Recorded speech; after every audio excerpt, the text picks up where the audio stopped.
Hi there, I'm your host, McAuley Tucker, and you're listening to The McAuley Tucker Show, the podcast where I sit down with some of the most accomplished and fascinating individuals in the entertainment and business industry. From celebrities to industry leaders, our guests offer unique perspectives and inspiring stories that will educate and inform you.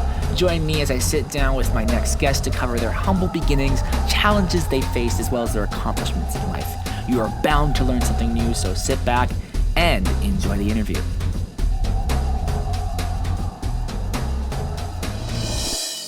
Hey everybody, my name is McAuley Tucker, and thank you for listening to the McAuley Tucker Show. Today we've got a very special guest, Sugar Pitt. Sugar Pitt is a music artist who recently went viral online for creating the song Customer Service, which you might have heard before. In this interview, we'll just sit down with Sugar Pitt to hear about his musical journey, what it was like to go viral online, and he gives advice to you guys. So sit back, and I really hope you enjoy this conversation. Thank you. Learned through my research music. You've loved music, ever since you were a kid around my age, doing music. I just wanted to ask you, just first and foremost, why music? I know music's been a big part of your life, but why was music something that really interested you over all the other careers that you could have gone down?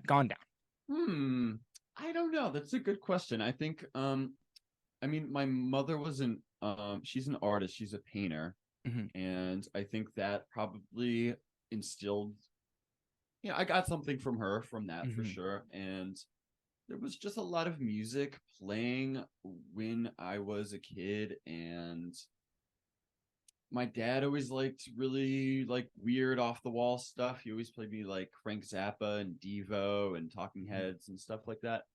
My mom, same too, would play me a lot of really cool like Afrobeat and bluegrass, just everything. Lots of different stuff. And there's also where I grew up in Southern Illinois. There's definitely a very strong music culture, and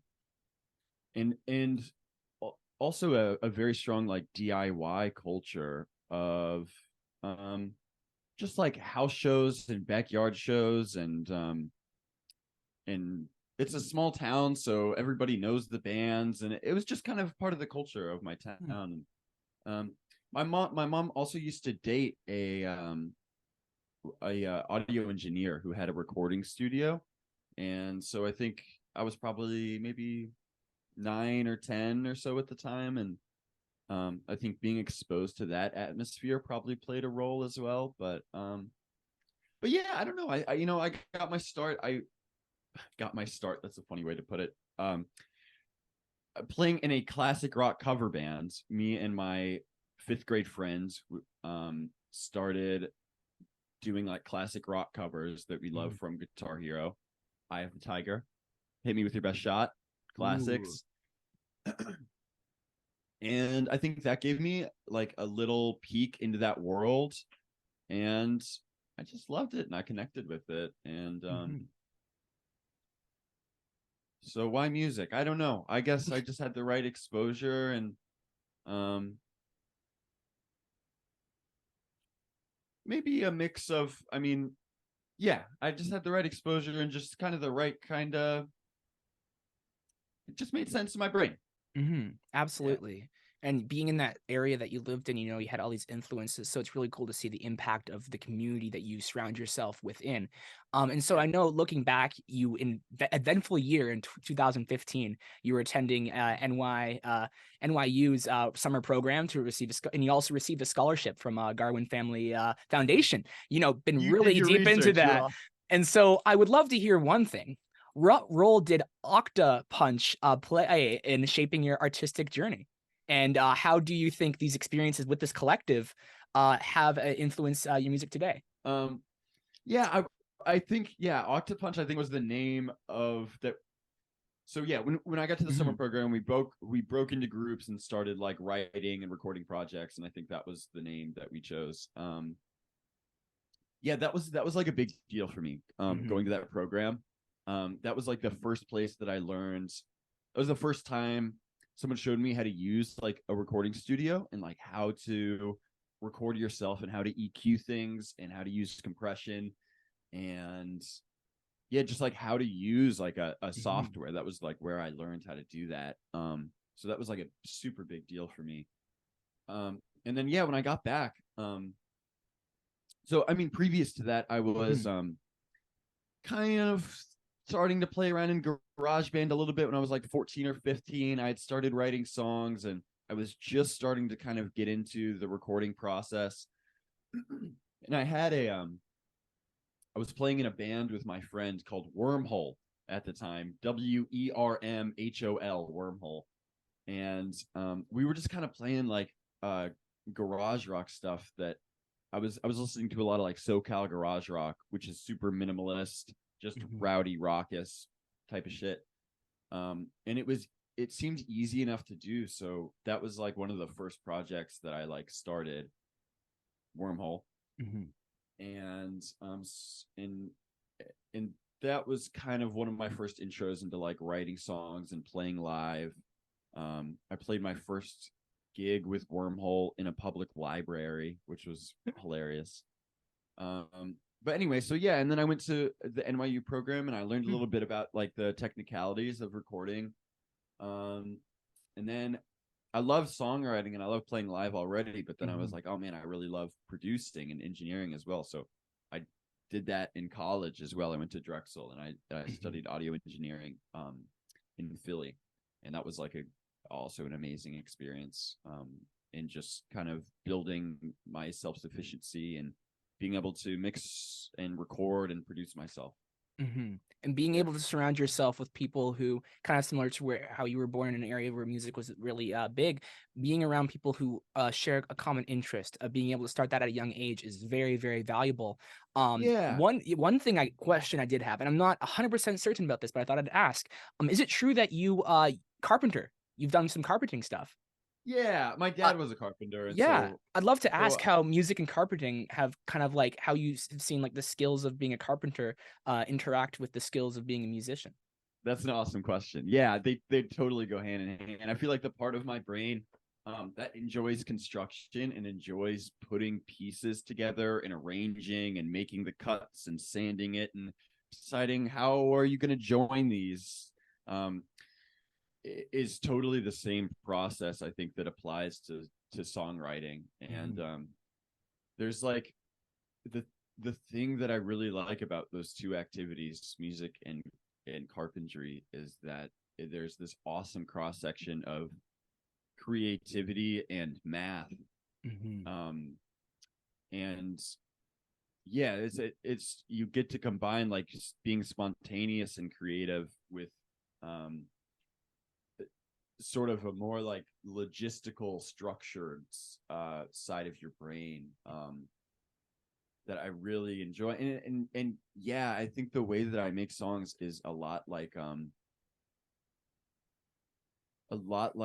building blocks, and it's very structural. And the way that I think about the different layers and tracks in my songs are very similar to like, how do I say this? Yeah, it's just it's very structural and kind of mathematical. And Yeah. yeah, I wish I could find a more articulate way to say that, but that's a really interesting question. Yeah. Can you recall any specific moment or conversations that challenged your previous beliefs and significantly influenced your perspective on what it takes to succeed in the music world?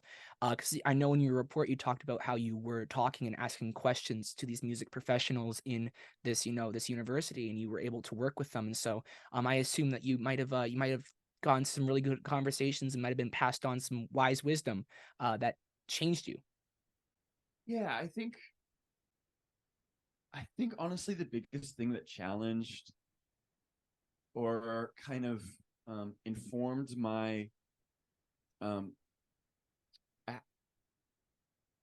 how I would approach like a career in music was mostly informed by just the my peers and like the other kids that were in the program, like because I was coming in from just kind of like a place of like um you know I like writing songs, and I like playing guitar, and I like being loud in a band, and yeah, this is fun. But a lot of the kids there were like like from New York and like from LA, and like were in it already, and they were so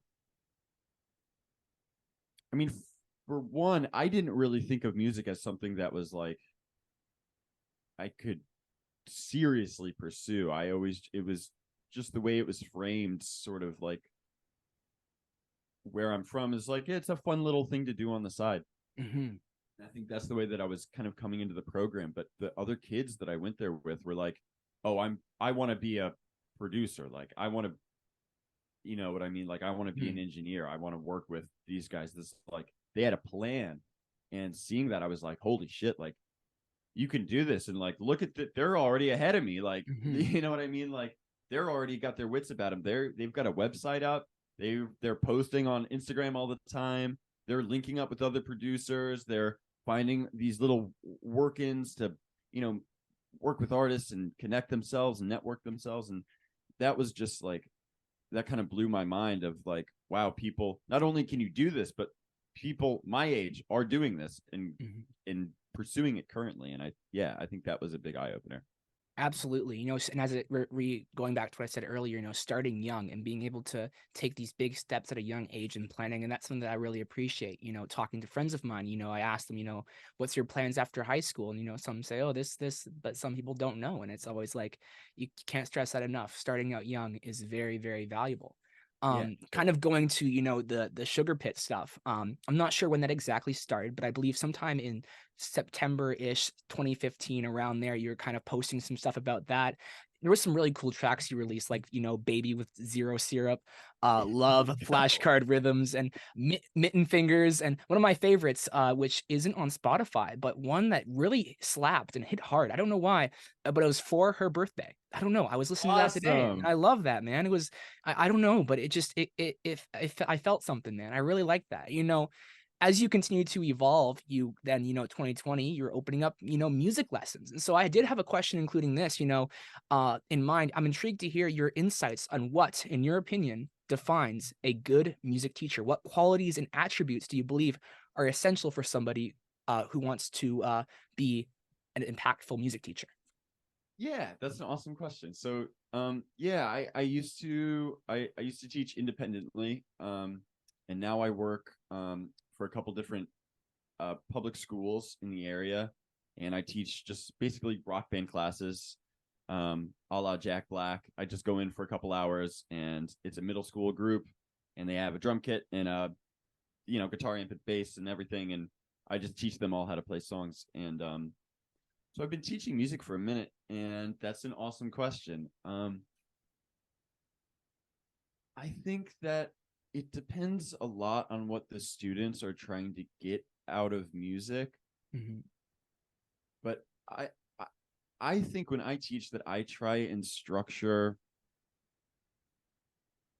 my lessons to give kids like a foundation to have fun with music Mm-hmm. and give them a foundation to do their own thing with it. I feel like bad music teachers just go off of the book and they start teaching you charts right away, and they start trying to teach you how to read sheet music right away and start to get you to play standards right away.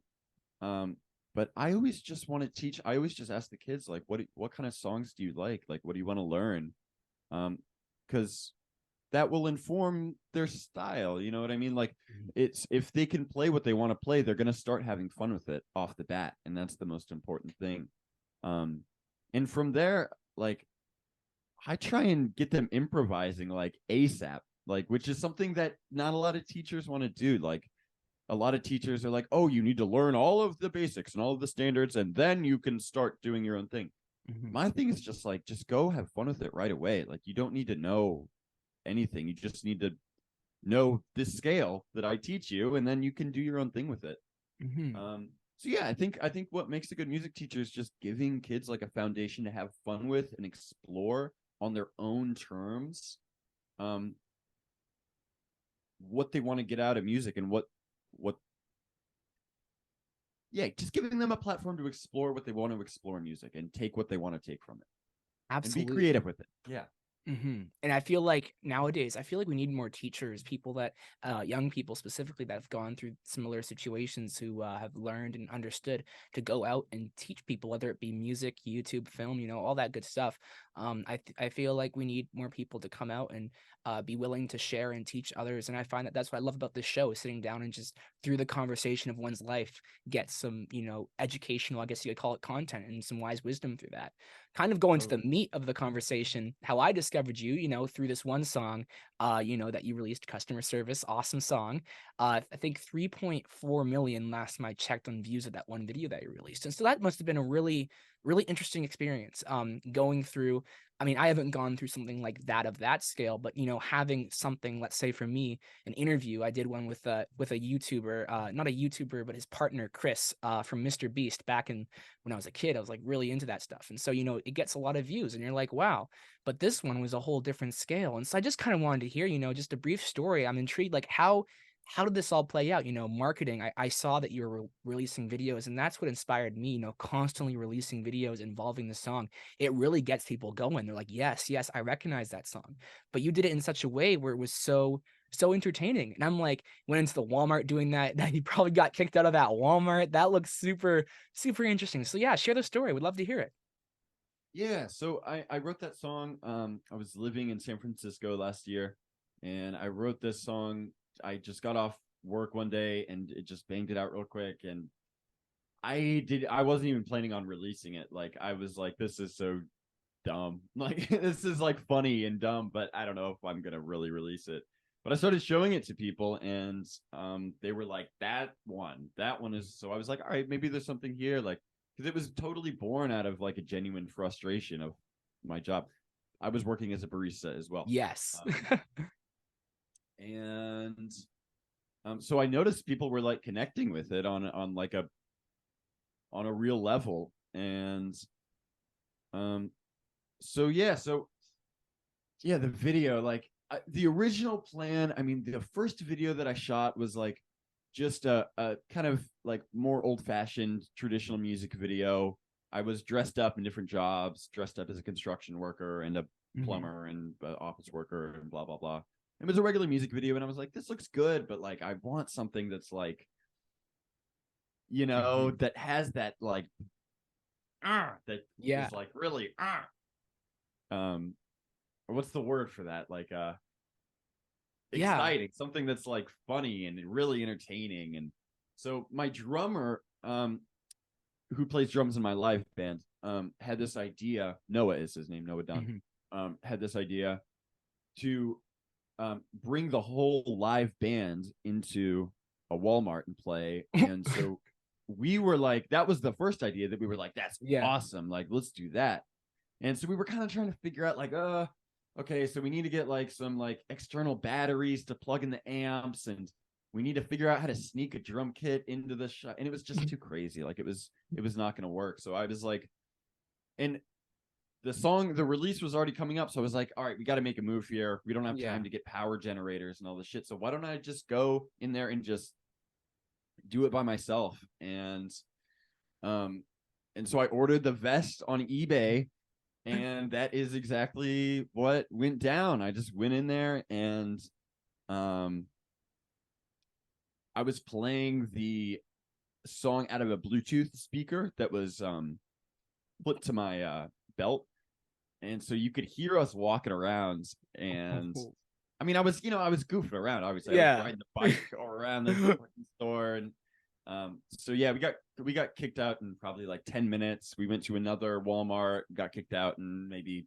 12 minutes, um, and the rest is history. That's crazy, man. No, and I feel like you guys approached it really well. I used to work at Walmart actually in a really weird position, Well, pharmaceuticals. I like that's not my thing, but I was in the pharmaceutical area. So, you had some goofs fooling around in there. I think some kids like made like a toilet paper fort, or like took one of like the old people riding things and just hid it in the store somewhere. It was really weird.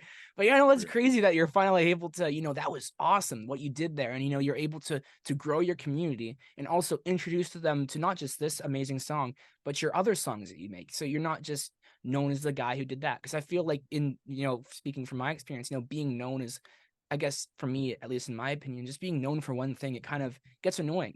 People just recognize you for that. But over time, some people accept it, some people don't. But it's really cool you're able to grow a community through this. In an email that you sent me in response to this interview, you said that you have a deep love for DIY and its impact on your process. And I'm curious to know more about how this mindset has shaped your approach. Could you share some insights into the specific techniques and strategies you've developed as a result of yourself doing hands-on approach stuff? Yeah, it's a great question. Yeah, my I think a lot of it comes from just like my family and just where I was raised. Like my dad was a carpenter and he always lived on super, super low income. And he he made this house out of a converted trailer and he like built it out himself and like added different additions to the house and added his own floor and added plumbing, and he like made his own clothes. He didn't have a dryer, so he built his own clothesline and he built his own chicken coop for chickens, and he built this like rainwater collection system, like just all by himself, and all just kind of out of like scrap parts that were laying around or recycled materials, just shit that he could get for the cheap or free. And he was just always doing shit like that. Like he would build boats out of this old canoe and screw a PVC pipe onto it to make a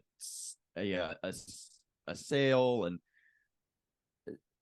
just all this crazy stuff. And I think that just kind of showed me what I learned from my dad was like, you don't need anybody's permission to do what you want to do. You can just go do it. And two, you don't need all the resources that people might say that you need. You can really use just whatever is at your disposal, and you can make it work. If you have a vision and you really want to do it, you can make it work no matter how much money or what kind of resources, or even if you got to do it all by yourself. And I grew up as an only child too, so I was left to my own devices a lot, and just learning how to entertain myself and just build my own shit, make my own little world. And yeah, when I started music, like I obviously didn't have really money for gear, so I was just working with a pretty minimal setup. Yeah. I've been using this interface since I was 15. Wow. Every single Sugar Pit song that has ever been released has been recorded on this. That's I just got a new interface yesterday that has more than 2 inputs. That's crazy.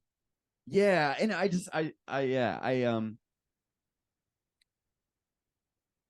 just always felt like you don't need anything. You just need you really only need one input and one microphone to make what you want to make happen. Absolutely. I'm trying to think of some other like I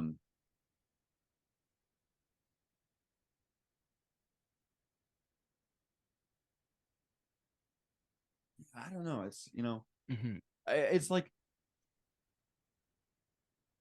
and just working with such minimal gear, I think I've kind of just developed my own processes of like, all right, if you don't have like a good synthesizer to use, then don't use synthesizer in your songs. Or if you only have like, also I've been using this same amp.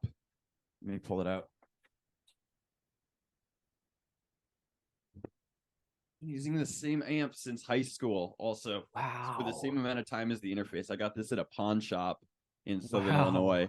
I can see This the is duct like tape. That's crazy. Yeah, it's like super janky and it sounds like shit, but like if that's what you have to work with, then just lean into it. Like if you don't have enough money to buy a brand new guitar amp, then just lean into the shitty one and make that your thing. Yes. And I think a big part of DIY is kind of making like your weaknesses your strengths and like pushing those to the forefront and let those speak for itself. Like also like, yeah, like work it. Like when I started Sugar Pit, like I didn't really have any other people that were like songwriters or producers or making music. So I just had to do everything myself, and I didn't really know how to play bass, and I was still totally learning how to play guitar, but I was like, this is all that I have to work with. Nobody else is going to do it except me. So I'm just going to learn how to do it myself. And when you decide to do that, when you decide like, I'm not going to ask for help, I'm just going to figure this out myself, you kind of develop your own processes that are unique to you. And like, same thing with like my voice. Like when I started writing, my voice was so bad. It was so bad. Like I could not hit a note. And like, but I kept practicing and I kept trying, and pretty soon I was kind of learning to start to hit notes. But like over the course of doing Sugar Pit, I've learned I'm still don't have a great voice. Like I can't go up and sing a classic song, really. I don't have the kind of voice to go sing what am I trying to say? Like a pop song, like a Katy Perry song. I can't sing like that. Something will come. It might not be exactly what you had in mind, but if you are just persistent and you just make a concerted effort to make it happen, you'll find your own way and things will fall into place, and it will become something. I always ask my guests, what's one thing they want to pass on to any of the listeners listening to this point that you think will help them in their everyday life, whether they want to be a musician, do welding, anything? Yes, do it, dude. It's nothing like the only thing that is holding you back is like the part of your brain that goes like this. If I would need to do this, then I would, like one thing my dad always said is like, there are a million ways to do something, and they're all wrong. Yeah. And that always stuck with me. And the point of that is to say like, if you're sitting back at the starting line thinking, how the hell am I going to finish this race? Then you're just going to keep sitting there and being scared. But if you just start putting one foot in front of the other, you start to find your way. And it's only once you start putting one foot in front of the other and just trying stuff that things start to come to you and to make sense. There is no amount of thinking about something that is going to solve anything. Like, the only way to make something happen is to just by step, just dip your toes in the water, and you'll start to figure out, oh, that worked. Okay, I can do that. That did not work. Okay, let's go back to that other way. Like, things just start to make themselves clear the more that you just decide to jump into something. And the longer you do it, the better you get at it. And